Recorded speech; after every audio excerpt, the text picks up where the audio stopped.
আসসালামু আলাইকুম। তৈরি করে দেখাবো চকলেট স্পঞ্জ কেকের রেসিপি একদম প্রফেশনাল ভাবে। এই রেসিপি ফলো করলে যে কেউ স্পঞ্জ কেক তৈরি করে নিতে পারবে। একদম নো ফেল একটা রেসিপি, আশা করি ভালো লাগবে। প্রথমে কেক তৈরি করার জন্য আমি শুকনো উপকরণগুলো মিলিয়ে নিব। এর জন্য নিয়েছি একটা চালনির উপরে হাফ কাপ পরিমাণে ময়দা। এখান থেকে আমি 1 টেবিল চামচ পরিমাণ ময়দা উঠিয়ে নিব। তারপর এখানে সেম 1 টেবিল চামচ পরিমাণে কর্নফ্লাওয়ার দিয়ে দিব। চেষ্টা করবেন কর্নফ্লাওয়ারটা দিতে, কর্নফ্লাওয়ার দিলে কেকটা অনেক সফট হয়। আর এখানে কোকো পাউডার দিয়ে দিয়েছি 1 টেবিল চামচ। চেষ্টা করবেন ভালো ব্র্যান্ডের কোকো পাউডারটা দিতে। এরপর এখানে দিয়ে দিয়েছি হাফ চামচ বেকিং পাউডার আর কোয়ার্টার চা চামচ পরিমাণ দিয়ে দেব বেকিং সোডা। এখন এই শুকনো উপকরণগুলো চেলে নিতে হবে। শুকনো উপকরণ কিন্তু চেলে নিতেই হবে, কারণ দেখা যায় ময়দার মধ্যে অনেক সময় দলা পেকে থাকে বা দানা দানা ভাব থাকে। এভাবে চেলে নিলে কিন্তু সেটা থাকবে না। এরপর আমি সবকিছু খুব ভালোভাবে মিশিয়ে নিব।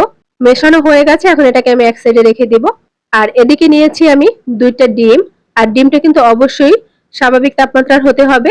আর ফ্রিজের ডিম থেকে কিন্তু কেক হবে না, কমপক্ষে আধা ঘন্টা আগে ফ্রিজ থেকে নামিয়ে নিতে হবে। আমি প্রথমে 5 মিনিটের মতো এটাকে বিট করে নিয়েছি, এতে করে বড় বড় বাবলস গুলো ভেঙে যাবে। এরপর এখানে আমি চিনি অ্যাড করব।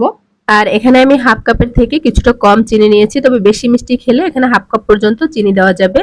আর চিনিটা আমি একবারে দিব না, অল্প অল্প দিয়ে আমি মিশিয়ে নিব। এখন বাকি চিনিটা দিয়ে আমি আবারও বিট করে নিব।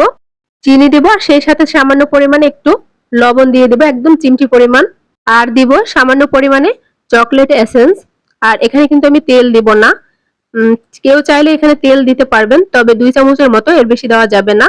এরপর আবারও আমি মিডিয়াম ভাবে এটাকে বিট করে নিব। এক জায়গায় কাঁটাটা রেখে আমি বিট করতেছি, ঠিক এই প্রসেসেই কিন্তু বিট করে নিতে হবে। এরপর কিছুক্ষণ বিট করা হয়ে গেলে একটু হাত দিয়ে চেক করে নিব। হাত দিয়ে চেক করলে দেখা যাবে যদি হাতে দানা দানা বাজে তাহলে আবারও একটু বিট করে নিতে হবে। এই তো এটা বিট করা হয়ে গেছে, আর দেখতেই পাচ্ছেন এটা কিন্তু একদম স্মুথ হয়েছে। আর দেখেন উপর থেকে যদি আমি কিছু লিখতেছি তাহলে কিন্তু সাথে সাথে ডেবে যাচ্ছে না। ঠিক এই পর্যায়ে বুঝতে হবে যে ফোমটা খুব ভালোভাবে রেডি হয়েছে।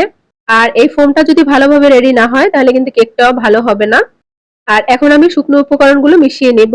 আর শুকনো উপকরণগুলো কিন্তু একবারে দেওয়া যাবে না, আমি 2বারে দিয়ে মিশিয়ে নিব। আর দেখতেই পাচ্ছেন আমি শুকনো উপকরণগুলো দিয়ে খুব আস্তে আস্তে এগুলো মিশিয়ে নিচ্ছি। এখানে কিন্তু খেয়াল রাখতে হবে কোনোভাবেই যেন এই ফোমটা নষ্ট না হয়। একদম আলতো হাতে ফোল্ডিং মেথডে কিন্তু এগুলো মিশাতে হবে। এইখানে যদি ভালোভাবে এটা মেশানো না হয় আর ফোমটা যদি ডেবে যায় তাহলে কোনোভাবেই আপনার কেক পারফেক্ট হবে না।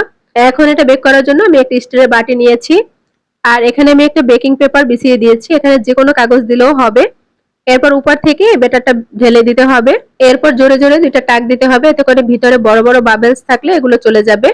এরপর একটা কাঠির সাহায্যে আমি ভালোভাবে নিচে যেন লাগে এভাবে করে একটু ঘুরিয়ে ঘুরিয়ে মিশিয়ে নিব। এতে করে কেকটা কিন্তু সমান হবে। এখন এই কেকটাকে আমি বেক করে নিব। আজকের কেকটা আমি ওভেনে তৈরি করব। আর ওভেনটা আমি আগে থেকেই 10 মিনিট ফ্রি হিট করে রেখেছিলাম। আর টাইমিংটা দেবো এখানে 25 মিনিট। আর 160 ডিগ্রি সেলসিয়াসে আমি এটাকে বেক করে নিব। কেকটা কিন্তু হয়ে গেছে, এখন এটাকে নামিয়ে আমি ঠান্ডা করে নিব। আর উপর থেকে ভারী একটা তাওয়াল দিয়ে রাখবো। আর এটা কিন্তু কোনো রকমের বাতাস বা ফ্রিজে রেখে ঠান্ডা করা যাবে না। এই তো এটা কিন্তু পুরোপুরি ঠান্ডা হয়ে গেছে। আর ঠান্ডা হয়ে যাওয়ার পরেও কিন্তু এটা চুপসে যায়নি, একদম পারফেক্ট ভাবেই আছে। আর দেখতে পাচ্ছেন কতটা স্পঞ্জি হয়েছে, একদম তুলার মতো নরম হয়েছে। দেখতেই পাচ্ছেন এটাকে যেভাবে করবেন। এখন এই কেক কেটে তারপর ক্রিম দিয়ে ডেকোরেশন করলে কিন্তু বার্থডে কেক হয়ে যাবে। আর আজকের আমার এই রেসিপি হুবহু ফলো করে যদি কেক তৈরি করে কেউ, তাহলে কিন্তু কেউ ব্যর্থ হবে না, একদম পারফেক্ট কেক হবে। কেক তৈরি করার ক্ষেত্রে শুধু 2টা জিনিস মাথায় রাখলেই হবে। চিনিটা যেন ডিমের সাথে খুব ভালোভাবে মেল্ট হয়, এবং ফোম হয়ে যাওয়ার পরে যেন ফোমটা কোনো ক্রমেই দিবে না যায়। এই 2টা জিনিস খেয়াল রাখলে যে কেউ কিন্তু এই স্পঞ্জ কেক তৈরি করে নিতে পারবে। আশা করি আমার রেসিপিটা ভালো লেগেছে। সবাই ভালো থাকবেন। আল্লাহ হাফেজ।